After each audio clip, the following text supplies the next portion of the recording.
Fail একটি ছোট্ট শব্দ, অথচ মুহূর্তের মধ্যেই এটি ভেঙে দেয় হাজারো স্বপ্ন, নিভিয়ে দেয় আশা। আমরা প্রায় শুনি ফেল করলে ভবিষ্যৎ শেষ, ফেল মানে তুমি ব্যর্থ।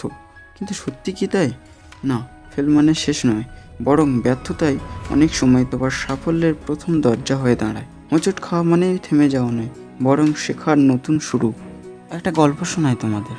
একটি ছোট্ট ছেলে একদিন স্কুল থেকে ফিরে তার মাকে একটি চিঠি দিল। চিঠি পড়েই মায়ের চোখ জলে ভরে গেল। ছেলেটি অবাক হয়ে জিজ্ঞাসা করলো, মা, কি লেখা আছে? মা ছেলেকে বুকে নিয়ে চিঠি পড়ে শোনালেন, আপনার ছেলে প্রতিভাবান, আমাদের স্কুল তার জন্য খুবই ছোট, তাকে ঘরে পড়ান। ছেলেটি খুশি হয়ে তার মায়ের মুখের দিকে তাকিয়ে হাসলো। সে জানতো না সত্যিটা অন্যরকম। অনেক বছর পর মা আর নেই। বড় হয়ে ছেলেটি সেই পুরানো চিঠিটা খুঁজে পেল।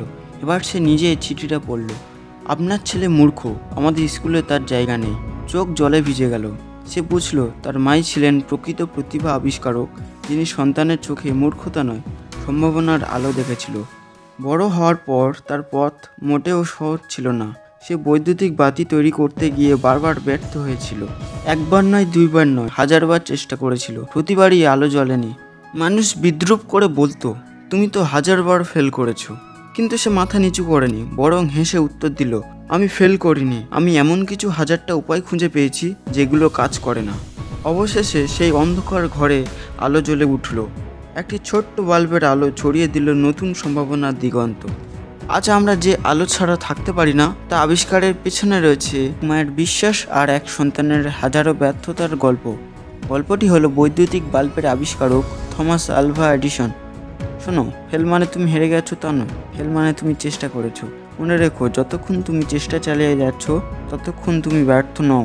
ডিগ্রি, মার্কশিট এগুলো দরকারি, কিন্তু এগুলো তোমার ভবিষ্যৎ নির্ধারণ করে না। তোমার আত্মবিশ্বাস, পরিশ্রম আর প্রতিভাই তোমাকে সফল করে তোলে। তুমি হয়তো একবার ফেল করেছো, কিন্তু জীবনের পরীক্ষা এখনও চলছে। আবার ওঠো, আবার চেষ্টা করো, কারণ তোমার ভেতরেই আছে সেই শক্তি যা একদিন তোমাকেই অনুপ্রেরণায় পরিণত করবে। ধন্যবাদ, দেখা হচ্ছে পরের ভিডিওতে।